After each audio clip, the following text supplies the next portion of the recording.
This is the Alternative Investing Advantage podcast from Advanta IRA, where we show you how to explore investments beyond Wall Street and open your eyes to new options for your portfolio. It's time to take control and give yourself the freedom to choose where you invest your money. Hi, and welcome to another edition of the Alternative Investing Advantage podcast. As always, my name is Alex Perny, and today we are very pleased to welcome on an extremely seasoned investor in tax liens and tax certificate investing, Ted Thomas. Ted, thank you so much for being on with us today. If you wouldn't mind, please give us a little bit of a background about yourself, kind of how you came to be someone who invests heavily in this and why you kind of started doing that, and a little bit of your background as well. Thanks.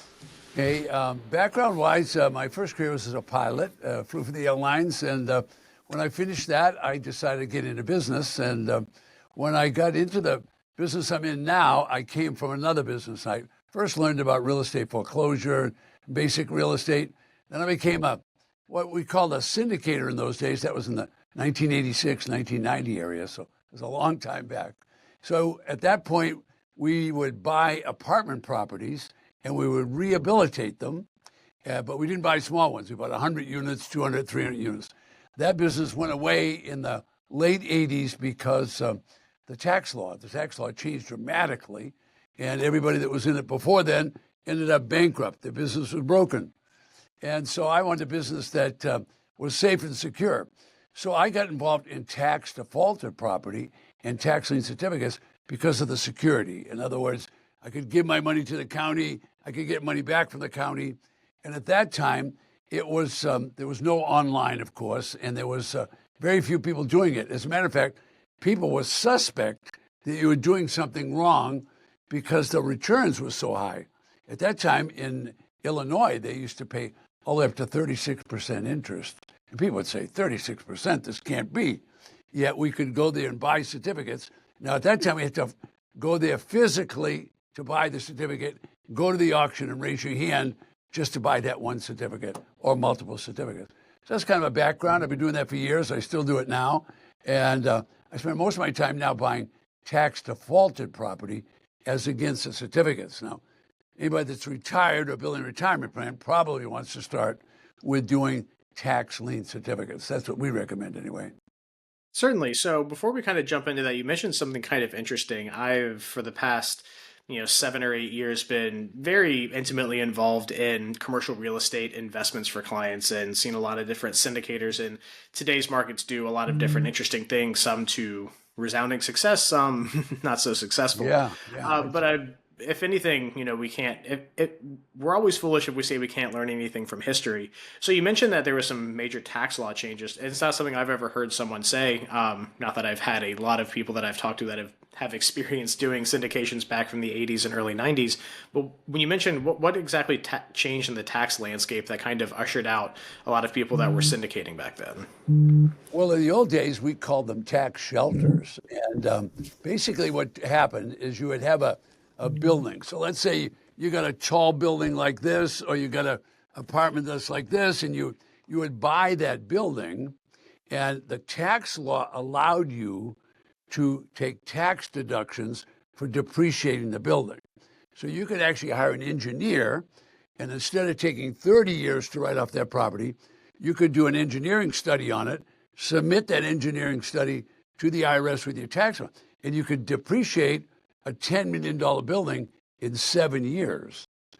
So if you had a 7-year depreciation on that and you only had 30 investors in it, you all get to share in that. So it would be very easy to bring people in and say, all right, we're going to deduct the deduction for depreciation. Any fee that we would get for putting the deal together, we would deduct that. So in a $10 million building, we would put the whole thing together for 6%.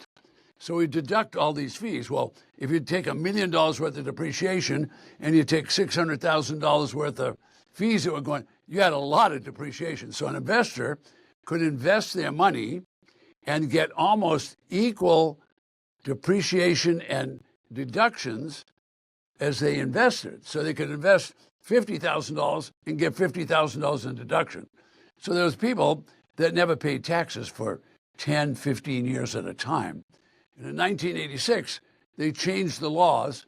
There was a guy a senator by the name of Ross Tenskowski in Chicago, and he changed the law. When he changed the law, they didn't grandfather in the new law. They immediately brought the new law into effect.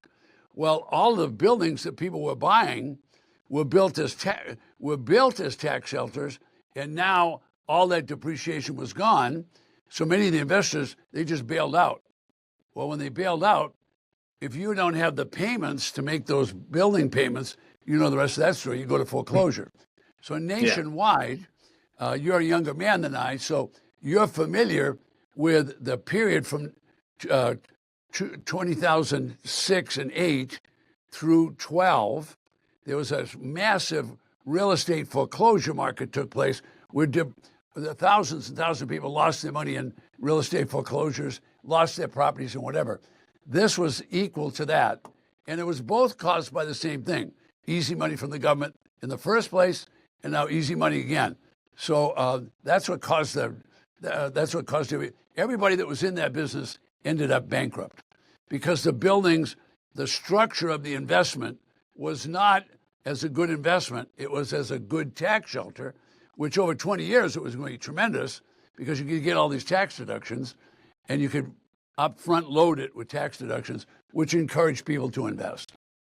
Yeah, absolutely. And, hopefully we're not in a similar kind of market in today's commercial real estate development when, I've heard different, grumblings about getting rid of things like carried interest as well as getting or reducing the amount of cost segregation that can be done on the different underlying pieces of these assets as well. So it's definitely some corollaries that you can look at where people are thinking that, maybe these things are so well entrenched, but as you saw back in the 80s, the government can do what the government does and kind of come in. And you have additional problems. Sorry to walk on your words there. I apologize. No.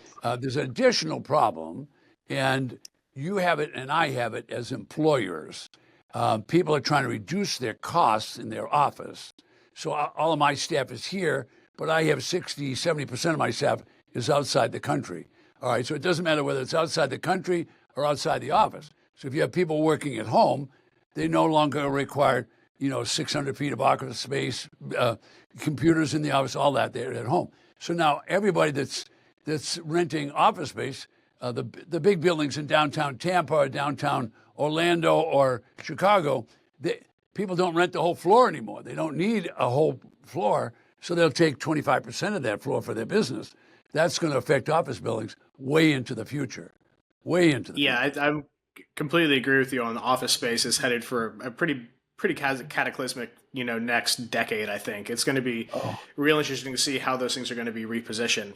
But I love talking to people from, generations prior to mine and investing because there's so many interesting things to learn from people that have had hands-on experience because, so many, people kind of either got out of the market or kind of came into it when I did back in the end of 2011. So, I only have my, one kind of viewpoint on things. So perspective is everything when it comes to this. But you had mentioned that the similar situation happened with a lot of, foreclosures and a lot of inventory coming due back in the early 90s after this tax law changed in 86 and drawing the analogy to what kind of happened in 6, 7, and 8 leading up into 11.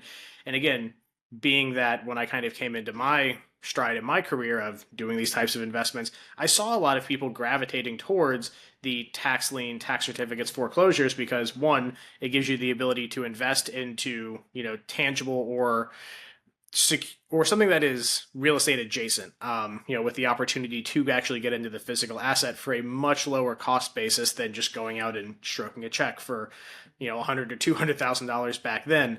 So that's why, people were very interested in it. And, even back, 13 years ago or so, there were still some counties that did them, on the courthouse steps. I would wager to guess that unless you're extremely rural, nowadays all counties do them online or farm the service out. So let's kind of start there. I think and maybe give me your kind of viewpoint on it, but one of the big attractants to this type of market I see are, again, the lower dollar point, which, is good, for people, but it also offers a pretty good return for the most part. A lot of people think, well, if I'm not investing a whole lot of money, my returns are going to be, constrained by that fact. when in reality, the returns that you can make are still significant. Granted, the actual amount of return you're making will be smaller because your invested amount is smaller. But let's kind of start from there. What are some of the main attractants that bring people in, and what kind of things functionally do people look for when it comes to going and buying these things? Because people have probably heard tax certificate, tax deed. Let's start from the beginning. Okay. First of all, people think it's sexy because they hear of these giant returns that the counties are willing to pay. So the county needs money desperately to pay for the firefighters and the school teachers and the police departments and so on. So the county needs money. So someone that didn't pay the tax, what happens is they will make them a big promise. The big promise is in Florida, where these are very popular, there's 1 million tax defaulted properties in Florida every year. In Florida, they'll pay up to 18% on a tax certificate. But in reality, when you go to the auction, there's going to be other people at the auction. So other people want to bid on these things. So the bidding process starts at 18%, but then it can go down. So you're going to have to get educated in that. So forget that I'm in the business of educating people for a second. What's going to happen is you're going to get to that auction and you are planning on getting 18%, but someone else is too. So immediately those certificates will come down. They'll come down to a lesser rate, 17.5, 16.5. Average rate now, people at auctions is anywhere around the 6 to 8% is what people are ending up with coming out of the auction. At least, our recent view. But that was still pretty good in a 1% market. So they were doing reasonably well. Now, other states and other ways of doing it have become much better because there's also a concept not only called tax lien certificates, but called redeemable deeds. So a state like Texas or a state like Georgia or even Connecticut, but there's other states where people can actually go and when they go to the auction, they raise their hand and they buy the deed to a property, except it's redeemable. Redeemable means the party that defaulted can come back and redeem it. Well, when they come back in to redeem it, in Texas, they have to pay 25%. Wow, 25%, that's one heck of a return. It's a penalty return. It's not a rate of return on an interest like it would be in Florida, for example. It's a penalty return. So that means if it was 1 day, so I bought the certificate today and you come back in and redeem it tomorrow, you're going to pay me whatever I paid plus 25%. Now there's a real profit. Same thing in Georgia, they do the same kind of thing. All right, so tax liens are in about 20 of the states, about half of the states sell them. So there's about 1,500, round numbers, 1,500 counties that sell these certificates. Now there's more than one way to make money on these things because a lot of people, they just want to go to the auction. But what happens when the auction is finished? Well, then if they haven't sold the certificates, what's going to happen to those? Well, those you can go into the county or online and there's no bidding and you can pay someone's taxes and get the full rate. So if it was 18% in Florida and you walked into Orange County, which is Orlando, and said, well, those certificates are left over. Let me go look at the property. It's a worthwhile property. I want to buy that certificate. So then I'm going to get 18%. So there's a certain amount of education required with it. It's not a difficult investment. Everything that's involved in tax certificates was created 200 years ago. 200 years ago. People couldn't read and write. So it's a basic business. I fell in love with it because I don't want to lose my assets again. I built a huge portfolio pre-86. When I came down from 13 million, according to Pete Mitchell, 13 million, I came down to 2 million below. I had to pay back 2 million in recovery on IRS. I said, I'm not going to do that. I might wear some wild shirts, but I can tell you, I'm a conservative investment guy, really conservative. And so Sounds I'm a good. big So advocate of what you're doing. What you're doing absolutely. is the right thing. Yeah, go ahead. So let's kind of break this down a little bit. You mentioned a few different things. So we have the ability to invest in tax certificates or tax debt, if you will, and then you mentioned tax deeds. So let's kind of start from the beginning of tax certificates. If someone is interested in just basically going in and bidding on something, well, one, it's important to understand what they're actually buying. So if someone goes in and, in today's day and age, you log on to whatever website is going to be offloading these for a particular county, if you actually go in and buy these, what exactly are you buying and what does the structure look like? Like, is the individual tax debtor paying you? Is it something that is just accruing interest? If you go in and they haven't been paid, what does that look like as far as the mechanisms of everything that's happening? Okay, well, let me put a caveat in the front of it. If you're going to buy tax lien certificates, you're going to get in a high-risk business if you don't do what I'm going to say now. You'll get in a high-risk business if you don't do what I tell you now. And what I would tell you now is, yes, you can go to any newspaper, like this is one from Fort Lauderdale, and it'll give you hundreds and hundreds of tax. I'm just showing you the newspaper so a person could do it live, or they can go online and find all the same thing. So if you go and take your finger, I want to buy that one, it'll tell you how much money you have to invest. Okay, that's pretty simple. We know the highest rate in Florida is 18%. That's where people get in trouble. And they get in big trouble because what they do is they do just what I just talked about. What you need to do first is go look up that tax lien certificate. Every tax lien certificate has a social security number, just like you and I do. It's got a property number. Then go research that property online. Go to the GIS mapping system that goes around the world, satellite, look at what that property is, and then boots on the ground is what's required. Now, 99% of all the people that buy these, they never go and look. What if it's in the middle of a ghetto? If it's in the middle of the ghetto, nobody's going to come in and pay those taxes. If nobody comes in and pay the taxes, you just bought a turkey. It's no good. It's a worthless investment. All right, so here's how the deal works. You buy a tax certificate. You can't buy it from me. You can't buy it from Alex. You have to buy direct from the government. The government's going to sell you a piece of paper. I'll show you what it looks like, okay? This is a piece of paper. That's a tax lien certificate. That's all it is. It's a piece of paper. You have no control of that property. Zero control. People stay in the property. They stay in the whole time. You only own a piece of paper that allows you to collect money.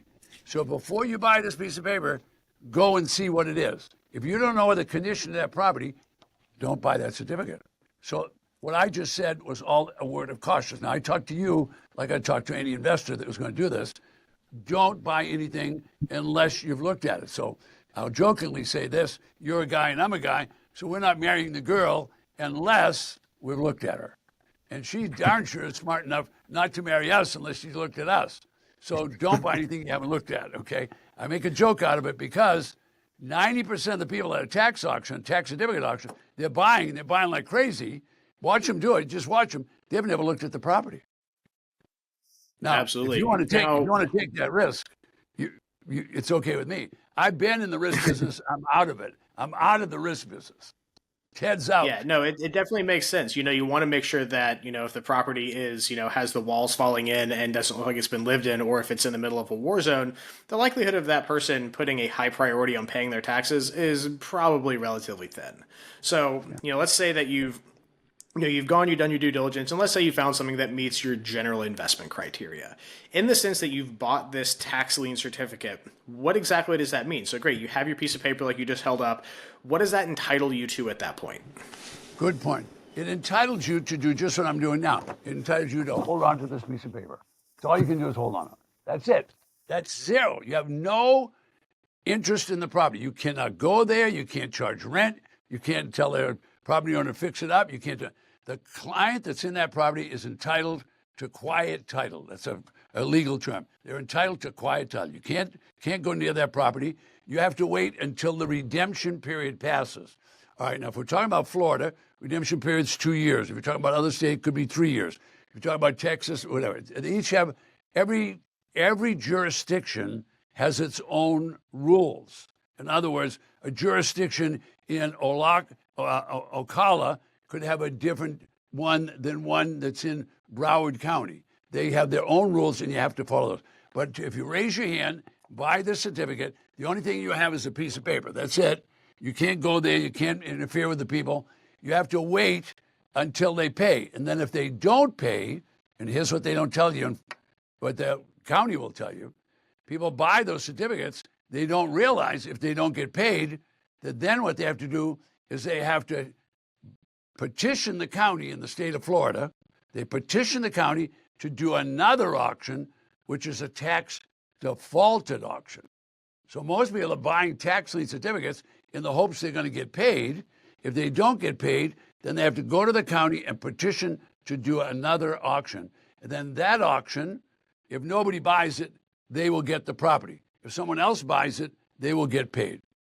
Now, Florida is a very benevolent state. Florida wants to make sure their seniors, who are the people that used to buy these, the seniors are protected. So Florida is a state that you have to really follow all the rules because they're protecting seniors, and those are the people that sometimes lose their property. Sure. Yeah. So let's break that down a little bit just to make sure we got the steps correct. So you go in the state of Florida, and again, every county being different, make sure you abide by local laws and regulations and understand what you're actually buying. So then in turn, you have a right to collect on that. It doesn't give you a right to the property. They have quiet title. You can't go knock on the door and be like, hey, pay your taxes. You basically just have a right to receive in the payments when they bring it current. So Correct. In that case, would the underlying owner of the property be paying you directly, or do they pay the state and then the state would actually escheat the money to you along with any fees and returns that are owed? Okay, so I'll put a couple of caveats in there. In the state of Florida, all the taxes that the owner pays, they pay to the county. The county will pay you. Now it's changed so much that you're going to, when you buy, you're going to put money from your checking account direct to the county. Okay, so when the county collects the money, the county then will send money to you, and then they'll send you a notice on your phone. So all of a sudden you get a ding on your phone and say, so much money just went into your account. It's all electronic now. It really moves along very nicely. Okay, great. And at the end of the redemption period, if let's say there have been payments made, but the tax bill is not current, what would happen at that point? You can't make payments. You either pay all the tax or you don't pay it. It's cut and dry. Yeah. When you pay the whole thing, or you don't pay any. They don't accept part. I'd honestly never realized that. Yeah. Okay. Yeah, and again, it might be, but here's what you have to be careful of with tax. Every state and every county. So if you got a state like this with 80 counties in it, there could be 80 different rules. Which is always fun to kind of think about. It's when you break it down that much. Yeah, people don't go read the rules. They get this piece of paper, or they go online and they buy. They don't do it. 99% of all buyers of tax lien certificates do not read any rule. They just do it. Okay. So now that we've covered like kind of who pays whom and then then one last point to that. So when people hear, oh, you can make 8, 9, 10% on that. Is that basically just a fee that the county is paying out for getting that debt off their rolls and collecting money in the present? Where exactly does that rate of return play in? Because if you're just buying a bill for what's owed, where does that rate of return factor into this? Okay, the states are individual, so the states are all the rules are made by the legislature. The legislature mandates that it'll be an 18% rate in the state of Florida. Now that's not 18% today. It's 18% over a year. So you really only get 1.5% per month. 1.5%. Okay. So it's an annualized rate of return. So the state mandates 18%. You're going to get an annualized rate of return of 1.5%, and at the end of 90 days, you're just going to have to sit there and wait. If you can get it in the first 90 days, you'll get a minimum of 5% return. Yeah, and so basically that rate of return is just the VIG that they are paying to you for clearing that tax burden off their books, right? Yeah, what they're simply doing is they're getting money to pay the firefighters and the school teachers. Yeah. Yeah, and that's what I try to explain to people. That's kind of the concept I feel most people are a little bit like just kind of wrapping their head around is that, it's like, well, why would the county be selling the debt? It's like, it's their debt. Why sell it? Well, it's because that, you have firefighters, you have roads to pave, you have garbage that needs to be collected. And if you just have a bunch of debt on your books, it's a lot better for you to pay, 8% of that as a fee to an investor to buy it off your books than it is just to have a stagnant debt, an account receivable with nothing coming in. So what's funny is people forget how all the roads got built. I mean, that's how they build things, and they have built things that way for 100 years. If you want to have all new roads, well then, all right, let's put in all new roads, and they have a bond issue and they do that. That's how they build stadiums. That's how they do all kinds of things. You mean it wasn't the Rockefellers wanting to sell off all the bitumen from all the oil that they were producing and couldn't sell to anywhere else? They were just doing their landfills? Yeah. Well, we followed them up with Google and Facebook and the rest of it. So we aren't finished with all this. We have titans of industry in every generation. It's just always interesting to see where they crop Titans up, right? or you and I call it greed. Yeah, and as you know, an investor from the '80s, and to echo Gordon Gekko, greed is good in some cases, I guess. Yeah. I lived through all that. Oh boy. Yeah. So anyway, so now we have kind of brought it up to the point. Okay, so we understand, basically how you get paid on the tax deeds on the tax lien certificate. And that's another thing we'll get into in a second, is understand there's a difference between tax deeds and tax lien certificates. They're two completely different things, and we'll get into that in a moment. So in the state of Florida, again, we're both here in the sunny state of Florida. After 2 years, or whatever the county mandates, and the people have not paid you for that, or haven't paid the county for the debt that they owe, then instead of petitioning for the deed to the property, you have to petition the county to enact another auction, in which case, if there is no purchaser of that of that deed at auction, then you get awarded that deed. If I miss anything or completely butchered that, please feel free to to correct me on anything. No, is that kind of how it works? Actually, you got it better than 99% of the people, so you're fine. So they petition the county to have another auction. Okay, well, the county, all counties in Florida are authorized to have tax defaulted property. So let me go to a big picture, and I'll come back to it. Big picture is all counties in the United States sell tax defaulted property, all of them. Because people don't pay the tax, what is the county going to do? The county will confiscate the property, resell it, make the money to pay the tax. All right, so all counties. So now the tax lien certificate counties, this is not in the law, I just made it up. All the counties that sell tax liens are benevolent. They're saying, we're not going to take your property. We're going to issue this tax lien, and that'll give you another 2 years to pay your taxes. So they're just helping their constituents, their county, their people that live in the county. They're trying to help them. All right, now if the person doesn't get their act together in 2 years and pay it, now they're going to put the burden on the tax lien certificate buyer. So now you're going to come to the next auction, which all states have, and that's a tax defaulted property auction. So you're going right into that group, and and every county will have that, 1 or 2 a year. Some places like Miami might have 2 or 3 tax defaulted auctions a year. Some place like Tampa, or Hillsborough County, I should say. Hillsborough County, now Hillsborough used to be a big county. It used to be from Tampa all the way to Miami. Now it's a bunch of little counties in between. So they'll probably have at least 1 tax defaulted, maybe 2 tax defaulted auction. So you have to wait till that auction takes place. All right, your property the one that you want to get money on, will be in there. And if somebody buys it, well, when they come in and they pay everything, they not only pay for the property, but they're paying all the back taxes. So now you'll get paid. If someone doesn't buy it, you'll get the property. Okay, great. So if no one comes and bids on it, do you just get it for the face value? Do you basically just into it for what you bought the lien for? Whatever you've or do you already have invested. to, is there a reserve? You just get what? No. You just get it for whatever price you've already invested. You already own it. Okay. You own the tax certificate, and you're going to get it for whatever you invested. So what you invested is the purchase price. Yes. Okay. You also probably invested in the second and third year taxes, if they were, or the first and second. All right. That's what you own the property for. So it's a bargain. It's a bargain if there was value. That's why I say, if you don't look at this thing and you don't know if there's any value there, don't buy a tax lien. And you brought up a good point that I wanted to also bring up, because we kind of skipped over it, is that when you buy a tax certificate, you're just buying up to a certain point in time. The government doesn't say, hey, you just don't worry about the taxes for the next 2 years. They continue to accrue.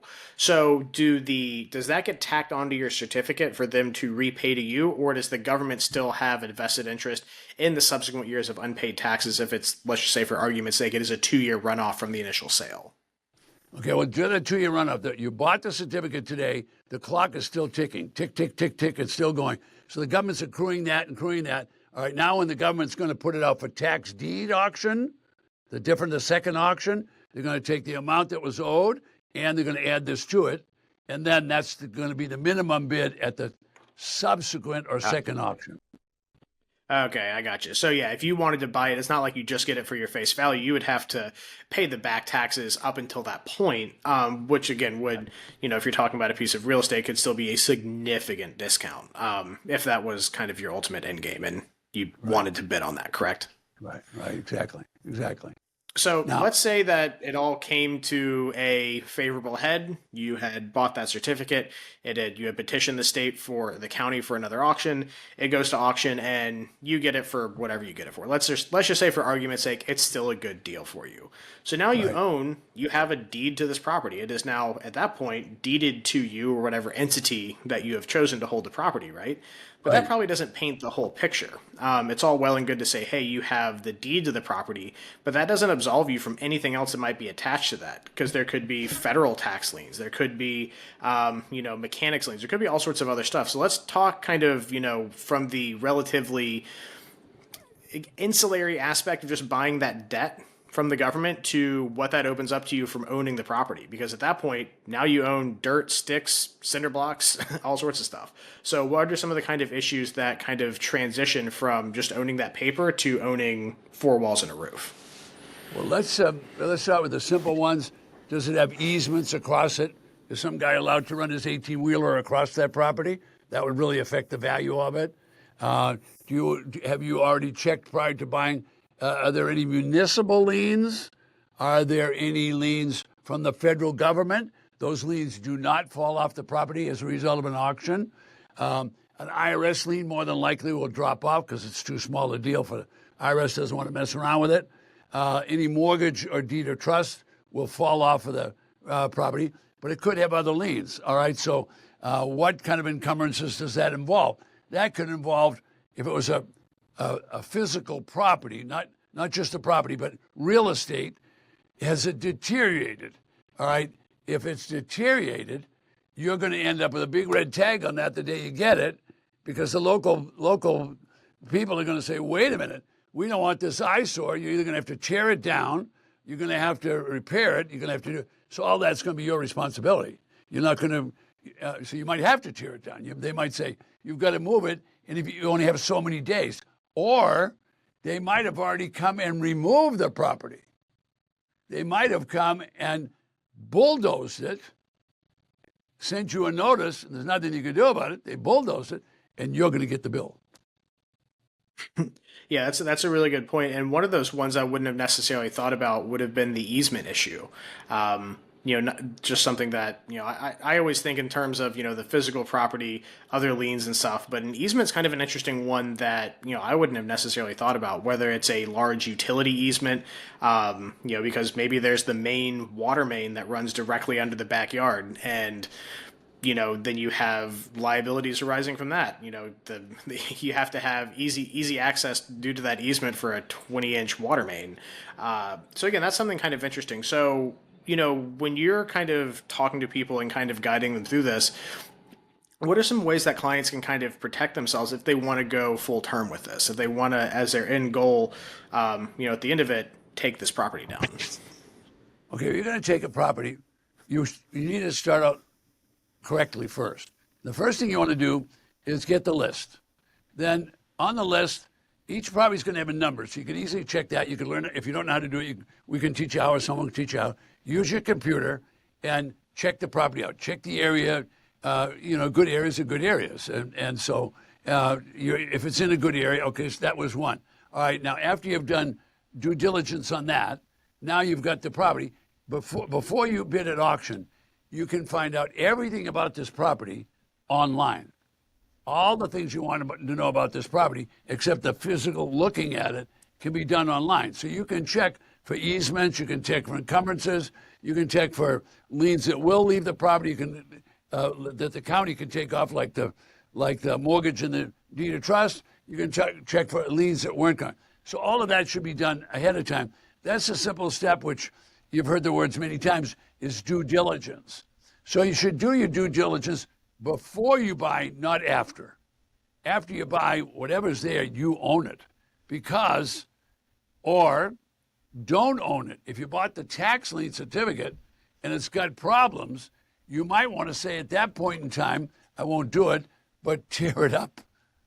don't pay it. Just let it go back to default because you don't want the liability of it. You don't want the liability. Yeah. If you made a mistake, you don't want to take all that liability. Leave it and let it go back to another auction.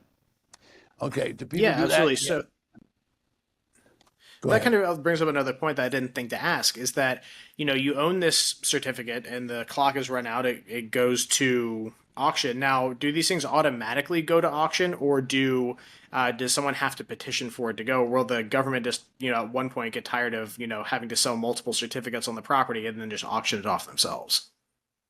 Well, the certificate's good for 7 years. Some people will just walk and let the certificate go. But you should, the government is telling you when you come to an auction, this is no small thing that I'm going to say right now.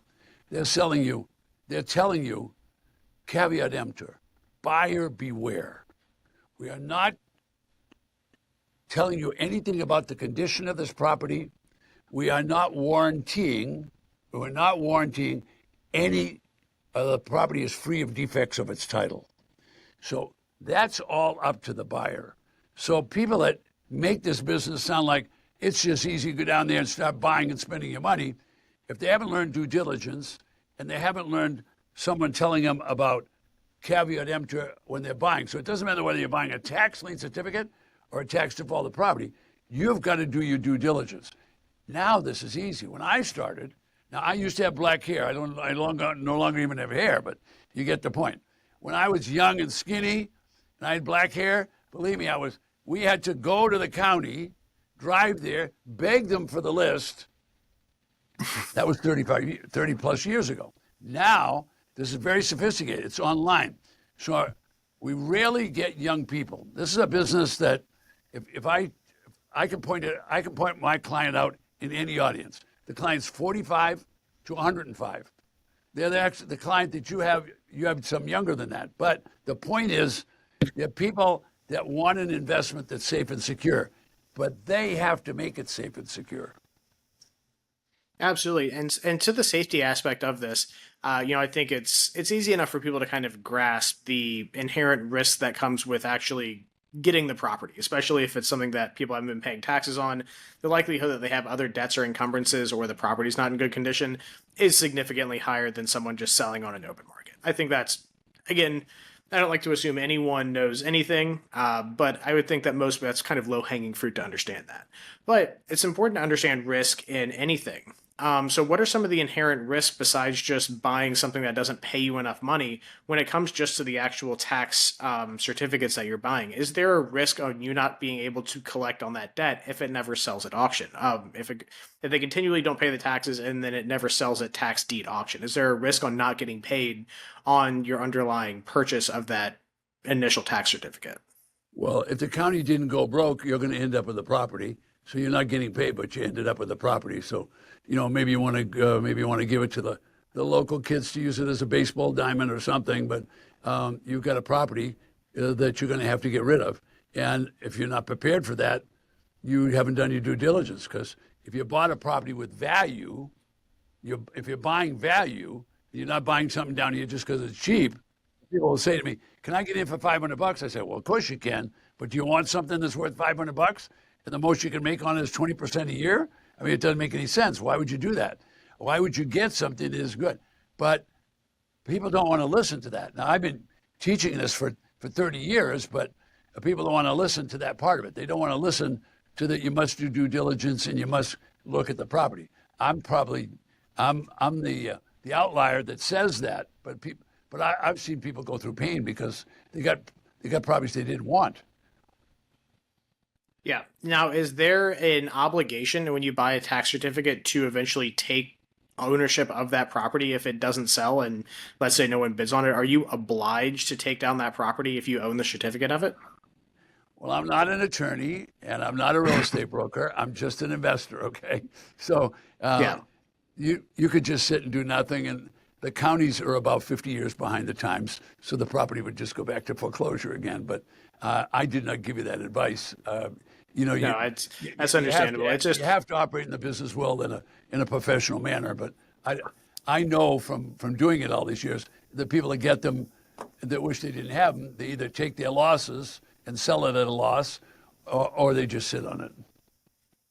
No, and that's understandable. Again, I just always like to examine these things as holistically as possible when it comes to identifying risks. And sometimes it's the questions that people don't think to ask that might honestly be the most illuminating. So I try to ask as many as possible. Yeah, you ask good questions. Yeah. So, I think we've kind of covered, at least how it works in the state of Florida pretty well, which again is the majority of our audience. And, it's a hot real estate market in general for all aspects of it, whether it's tax liens, tax deeds, real estate, whether it's rural, agricultural, single family, development in high rises, commercial. I mean, there's a lot going on in this state. It's very analogous to what's going on in the state of Texas and, Tennessee. So it's good to kind of, I think, spend most of our time there. But you said there's kind of two basic ways that these are done. On the tax certificates like they do in Florida, what would, if you wouldn't mind illustrating the other general way that these types of assets are done in other states? Okay, let's use the redeemable deed states to start with. And I'll just name a couple of those: Texas and Georgia, which I mentioned earlier. What they do is they're assertive about their auctions. By that I mean both Georgia and Texas will have a monthly auction, as compared with Florida having an annual or maybe a couple of auctions. But they'll have the counties are authorized to have one auction a year, but they'll have them pretty much on a monthly basis. And they will actually sell the property. And when they sell the property, they actually sell it with a deed, which again is just a piece of paper and it simply says deed on it. But there's all different kinds of deeds, and people don't realize that. All you're going to get is going to say deed, but I can assure you it's a quit claim deed. It's a quit claim deed. Now, all you need to know about a quit claim deed is not what all the seminar guys say. You need to know a quit claim deed means whoever is giving it to you is giving you all the liability. Let me say that again. If someone's giving you a quit claim deed, they're giving you all the liability. I'm not an attorney. I'm not a real estate broker. All right, so what the county is saying is they're giving you the property, but they're not telling you anything about the condition of the property. That's all up to you to know that. They're not giving you any warranty as to what the condition of the title is. All right, so if you don't do due diligence and you don't physically go to that property or have someone that you trust go to that property, research it, take pictures of it, know what the neighborhood is. If you don't do that, you're taking on a liability that I would be the first one to tell you you've taken on too much liability. You have taken on a liability. Yep. You could have a gun and maybe there's only one bullet in the chamber, but that's the one that's going to get you. So you don't want to buy a property that you haven't looked at, and you haven't looked at the neighborhood. The neighborhood is just as important because they're going to see the neighborhood before they even see your property. All right. The other thing is you need to dig into the research of the county records. If you don't know how to do that, either hire a paralegal to do it or come to a class like we do it. We do a class every week on that because it's not complex, but the counties have systems that were basically built in the 1900s. And the counties have just, over the past 18 months, got all the counties online. I mean, these counties, some of them are so antiquated that I'm not a computer guy or anything like that, but you need to research the property. And the only way that you'll know about it, and believe me, the county will always tell you the same thing: oh, we're not allowed to give you legal advice. You're not asking legal advice, you're just asking a simple question. And because they don't know the answer, we're not allowed to give you legal advice. So that means you better learn how to research title, or you're gonna get in trouble. It's just a matter of time. You are going to get in trouble. Yeah. Go ahead. Okay. All right. That's probably close enough. That probably keyed up a few things in your brain for a few more questions. Actually, your question is very good. Go ahead. And to that point, when you're looking at states that either do these as a tax lien certificate versus a tax deed, the tax lien certificates are going to be significantly cheaper because you're just buying that debt, as opposed to a tax deed where you are buying the deed to the property, which would include whatever that the auction, comes up with, plus the back taxes, correct? So while it might be attractive for people to say, oh, I'd much rather buy the deed than this little piece of paper that, kind of goes on and there's this rate of return, when you're jumping past, you're basically leapfrogging a whole investment sector just to go directly to that deed, which, we kind of covered pretty well. You're just going to that end step. Those are going to be, inclusive of the property, quote price, correct? So they're going to be inherently more expensive for investors just on the rip, correct? Well, your whole challenge is we're kind of narrowcast what we did. Only 20 of the 50 states sell tax liens. The majority of them sell tax default. Every state sells tax defaulted property. It's a much bigger business. It's a much more aggressive business. It's a much more profitable business. And I'm willing to take risk if I can buy a $500,000 colonial house and I can get it for 40 cents on the dollar. Well, it didn't take long to figure out that I just spent 200,000 or whatever, and I got a lot of upside on that property. And yes, I might have to put a roof on it. Yes, I'll definitely have to put a kitchen in. Definitely have to put bathrooms in it. But if I get 200,000 in margin after I've done all that, hey, that's the business I'm in. I love that business. Yeah, I'll take that risk all day long. Yeah, and I tell this story a lot. It happened earlier in my career, but I had a client that was in a state. Now, I got to be very vague for this, but it's very illustrative. He was investing in a state that gave tax deeds, so it was a tax deed state. And to kind of your question about, or your statement about these things being very antiquated, the particular county he was bidding in with his IRA, we were doing this through a SEP IRA, required that you had to be physically present at the auction with cashier's checks in certain different amounts, and they would only refund X amount over the different ones. So we had to issue cashier's checks in different denominations, like three $10,000 ones, a $25,000 one, a $50,000 one, so we could go there. 15 years ago, that was the standard. What you're saying, that was the standard for all these guys. We'd go into a stack of checks like this, $1,000 ones, $500 ones. It was unbelievable. And it was wild because we do all this, and he had to have them early AM shipped, so it'd be like $200 to get them there by 8 a.m. He'd get up there, he'd lose, or it wouldn't work out. And it was something to the tune. I think we ended up assessing with the return checks and what our bank charged us, something in the neighborhood of like maybe almost $5,000 just in fees for him to go do this. He got the property. It was, I think, ended up being about maybe $120,000 or so that he got it. And I want to say we ended up paying somewhere in the neighborhood of about 50 or 60, maybe almost $70,000 to fix all the defects. And this was just legal defects. It was liens, all sorts of other stuff. But to your point of doing your research on this, because I'm sitting here as early in my career. This is probably 2013. I've probably been doing this for maybe 15 months or right around then. So I'm just seeing this guy shell out money, all this. I'm like, this man's about to lose his shirt. And eventually he gets everything settled, gets a warranty deed issued with a title policy of title insurance, and he sends me the contract for sale. He was asking $1.2 million for the property. And I think they ended up, after negotiations, he sold it for, I can't remember the exact figures, a long time ago, but he didn't come down too far in negotiations. And again, that's the only one I've seen be that much of a home run. Well, that's a story all the sales guys like. The sales guys love that story, but that's one in that state this year. But the average one out of all, and maybe there's one deal like that every year that an investor gets. So again, not the norm.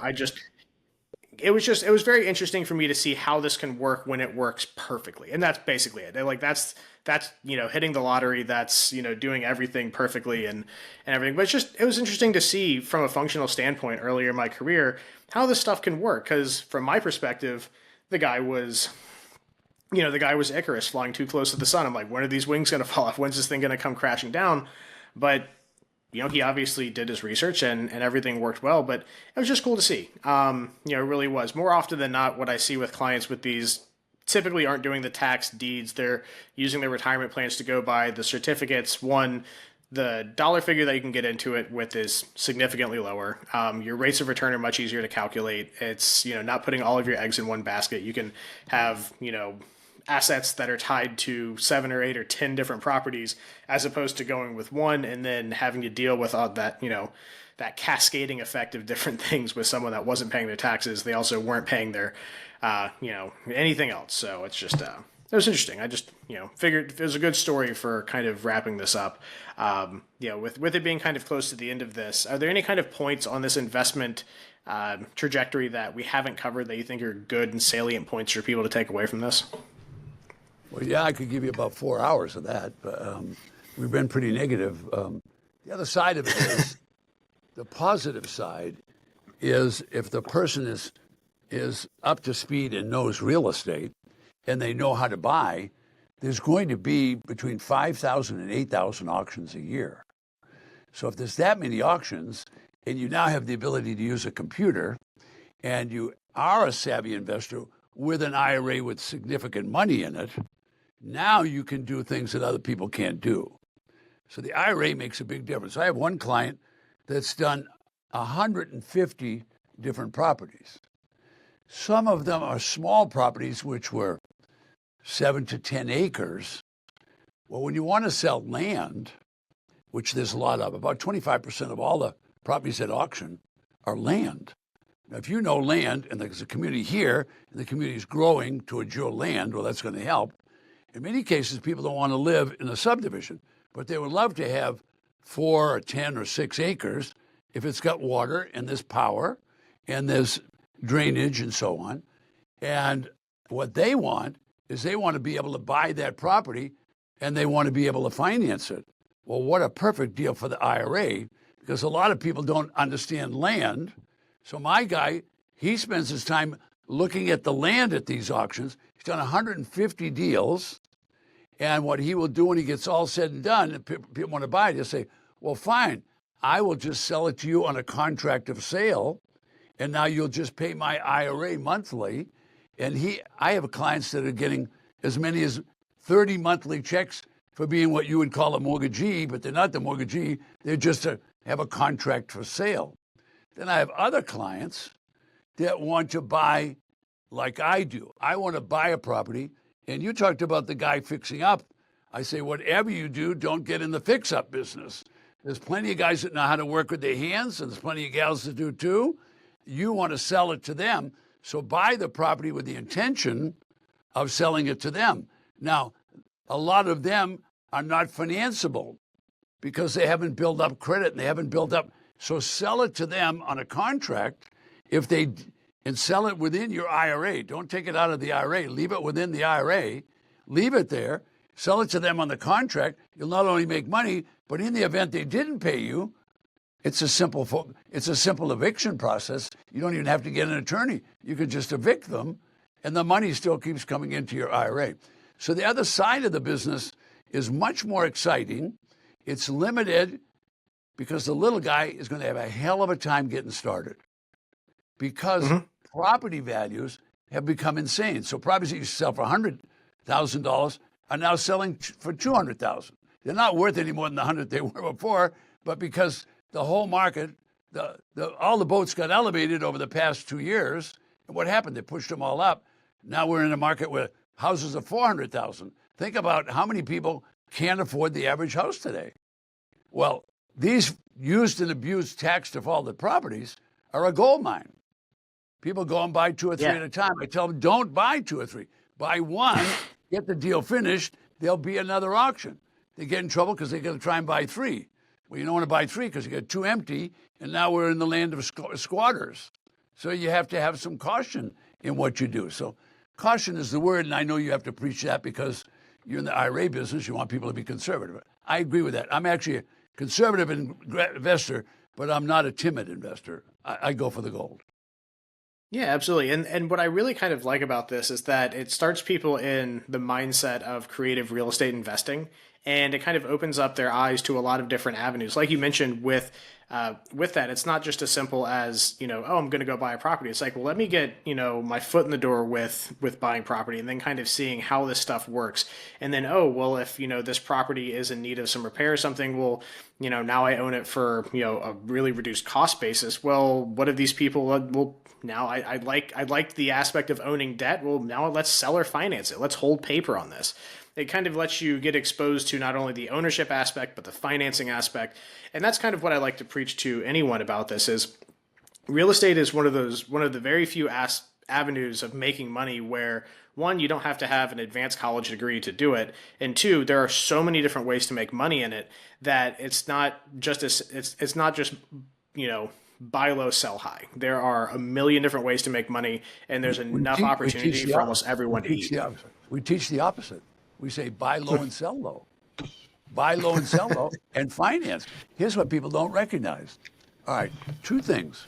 One, if you have an IRA, you should be a banker. You should learn how to be a banker because you've got funds. All right, you're going to have to go out and do it in a lot of places. Why not just do a 10-year loan with this guy and get 10% on your money? It's your money. You don't have to reinvest it again. Think about that. And a lot of people don't even know. Absolutely. So we teach them buy low, sell it low. There's a full 25% of the market today, 25% of the market that is rejected from having credit because they got a divorce, a broken marriage, or they had something go wrong in their life at some time. They can't get credit. If you have credit, you can't even appreciate a person that doesn't have. But if they got a good job and they're making $100,000 a year, there's people that can't get credit. I'll finance them all day long. I have a police officer and a nurse in one property. I think their credit score is 300. A police officer and a nurse. There's no less than $120,000 in income there. They pay me $2,500 a month for the past 4 years. I said, fix your credit. I'll finance you if you'll fix your credit. But I certainly do appreciate it. It's been a wonderful conversation. I really enjoy getting to talk with people that have so much experience and so many different perspectives. And I'm sure we could go on for significantly longer. But Ted, I really do appreciate you being on with us today. If people are interested in learning more, if you teach classes or have other things going on, how can they get in touch with you? It's real easy. It's very complicated. TedThomas.com. And what you want to do is you want to go to /Alex50. Alex50. We teach people how to do this. If you really want to learn how to do it, we do all-day seminars. They usually cost about $47 for all day. You get it for $23 if you put Alex50 in there. So that's all there is to it. Cool, fantastic. Fantastic, Ted. Well, thank you so much for being on with us today. The most valuable resource we all have is our time because we can't make any more of it no matter how successful we are. So thanks for being on with us. Again, this has been the Alternative Investing Advantage podcast. My name is Alex Perny, and thanks for joining with us. Thank you for tuning in to the Alternative Investing Advantage podcast. Tune in next week for more investing tips and strategies. Want to hear more episodes of the Alternative Investing Advantage? Search podcast at advantaira.com and subscribe.